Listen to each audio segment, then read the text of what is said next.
Usually, when a trilogy comes to an end, that is the end of the story. And everybody talks about, like, oh, that was the perfect ending and all that stuff. But instead, people are still doing that for Spider Man No Way Home. And, it's just a brilliant, perfect ending for that trilogy.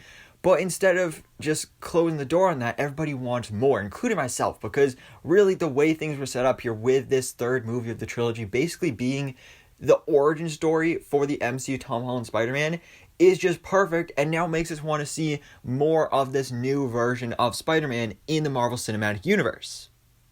So now that No Way Home is over, the hype for Spider-Man 4 has begun, and it has been confirmed by Kevin Feige himself that Spider-Man 4 is happening, and there's rumors that it's possibly even a full new trilogy in the MCU, which is so exciting, and mostly because there's so many possibilities with this, because basically all the big complaints with the first MCU Spider-Man trilogy was, at least for the most part, the biggest ones were like, oh, he's always got a mentor, Tony Stark is like his Uncle Ben, oh, he's Iron Boy Jr., he's got all this tech, and he's relying on all this stuff too much. But now at the end of No Way Home, he is nothing. He has no friends or family. He is completely on his own. He had to sew his own Spider-Man suit, which just looks beautiful. And now he's going to be starting this new life as Spider-Man. Actually, the official screenplay, the script for Spider-Man No Way Home was just released the other day.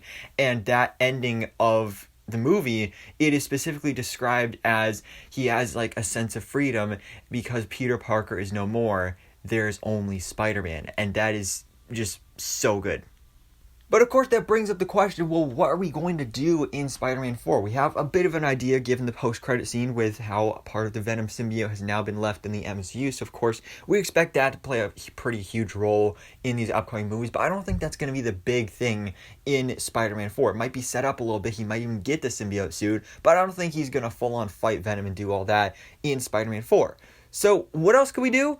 Well, now that Peter is less reliant on everybody else and he's kind of just got to rely on himself and he's all alone, a lot of people think, and including myself, that this would be the perfect time to do some really crazy street level stuff, because now he doesn't have all that tech, he doesn't have all these relationships with the Avengers and stuff.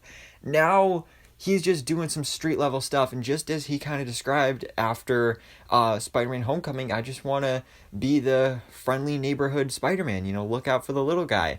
And that's exactly what he's going to be doing, and now he's going to do some street level stuff.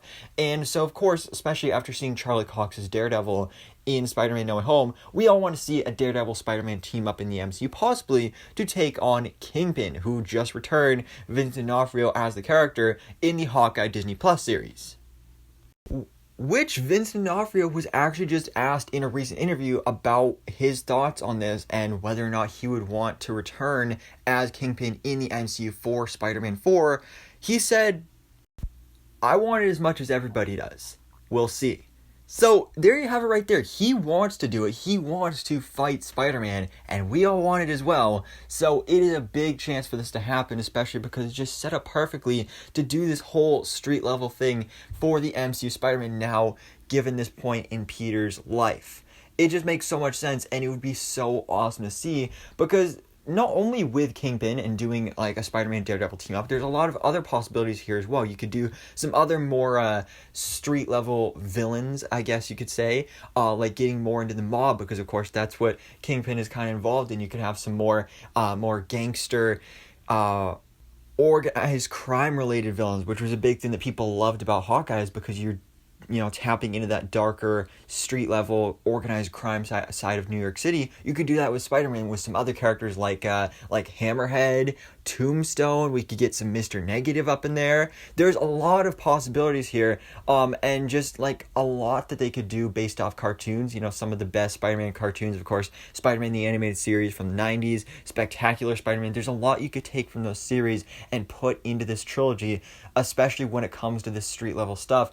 And with Kingpin in specific, I actually plan on doing a video sometime soon, or at least I hope I'll be doing it sometime soon. Schedules get crazy and stuff, but I want to do a video about my ideas for this next MCU Spider-Man trilogy, and one of those big ideas is having Kingpin involved here, not necessarily as like the main villain of Spider-Man 4, but something more to be set up for possibly even the main villain of the trilogy, where you could set it up as he is a background villain here in these first couple of movies, maybe even supplying these villains with their tech. Like maybe we could get the return of Michael Mando as the Scorpion. You could have Kingpin be the one that gives him the Scorpion suit. You could have him supply other characters like Rhino, Shocker, give him a better suit, just like he did in Spider Man the Animated Series. And then by the end of this, you could maybe even build up to an MCU Sinister Six in Spider-Man 6, which would just be, perfect right there. And Kingpin could be the one that supplies them and sending them all out there, just like he did in Spider-Man the Animated Series. That's what I really, really want to see from this.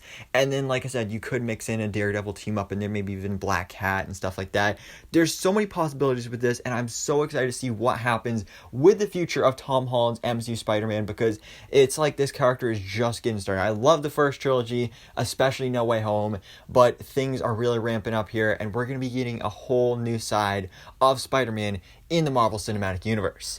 But guys, let me know your own thoughts on this in the comments below. What do you think about this news that Vincent D'onofrio does want to return as Kingpin to battle Spider-Man at some point in the MCU? And what else do you want to see in this future Spider-Man trilogy? So guys, thanks so much for watching. Please drop a like if you enjoyed this video and hit the subscribe button so I keep up to date on everything that goes on in the Marvel life.